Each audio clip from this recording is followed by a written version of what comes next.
दोस्तों ये तो सब जानते ही हैं, श्री रामकृष्ण परमहंस जी कोई साधारण संत नहीं थे, इसीलिए उन्हें परमहंस की उपाधि मिली थी। परमहंस का अर्थ है वह सन्यासी जो ज्ञान की परम अवस्था तक पहुंच गया हो और जिसने सच्चिदानंद मैं हूँ इसका पूर्ण रूप से अनुभव किया हो।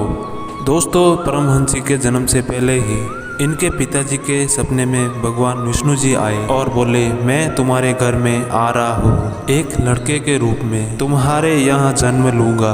और इनके ही घर के पास भगवान शिव का मंदिर था और कहते हैं वहाँ से एक बिजली आई और उनके माताजी के गर्भ में चली गई। और फिर हुआ भी ऐसा ही, उनके घर एक लड़का हुआ जो आगे चलकर महाकाली का एक बहुत बड़ा भक्त बना और इसीलिए कुछ लोग इन्हें भगवान का अवतार भी मानते हैं। दोस्तों इन्हीं परमहंस जी से एक बार इनके एक शिष्य ने पूछ लिया था कि आप तो शादीशुदा हो परंतु फिर भी आप गृहस्थ जीवन नहीं बिताते जी, आप शादीशुदा होते हुए भी आप ब्रह्मचर्य का पालन क्यों कर रहे हो? ये तो असंभव सी बात लगती है। शादीशुदा होते हुए भी अपने ऊपर ऐसे नियंत्रण कैसे संभव है? दोस्तों अपने आप में यह प्रश्न बिल्कुल सही प्रतीत होता है। जहां आज का युवा बहुत जल्दी भटक जाता है वहीं पर श्री रामकृष्ण परमहंस जी क्यों नहीं भटके? इस पर श्री रामकृष्ण परमहंस जी ने अपने श्रद्धालु से कहा, देखो मैं तुम्हें भगवान शिव के पुत्र भगवान कार्तिकेय की एक पुरानी कथा से इसका उत्तर देता हूँ। कथा कुछ इस प्रकार है। एक दिन कार्तिकेय बाहर से खेलकर घर लौटे और वह अपनी माता पार्वती जी के पास आए और देखकर दंग रह गए।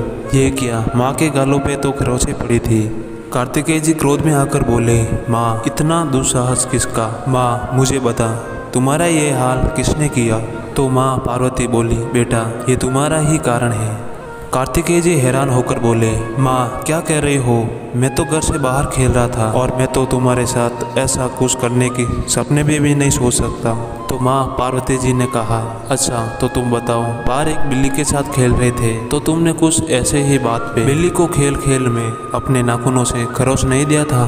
और तुमने देखा भी बिल्ली पूरी तरह लहूलुहान हो गई है। कार्तिकेय ने कहा, हाँ नोचा तो था मैंने, लेकिन बिल्ली के खरोच के निशान आपके मुंह पर कैसे? माँ पार्वती जी ने कहा, इस जगत में जितने भी नारी के रूप सब मेरे ही स्वरूप हैं और यदि तुम इस जगत में किसी भी नारी को सताते हो मुझको ही सताते हो। अब कार्तिकेय जी समझ गए जगत की सभी नारियां उनके माँ के ही समान है। कार्तिकेय जी ने प्रतिज्ञा की कि वो कभी विवाह नहीं करेंगे। श्री रामकृष्ण परमहंस जी बताते हैं, बस कार्तिकेय जी के समान इस संसार की हर स्त्री मेरे लिए माँ समान है, क्योंकि मैं हर किसी में भगवान को देखता हूँ और इसीलिए मैं पूर्ण ब्रह्मचर्य का पालन करता हूँ।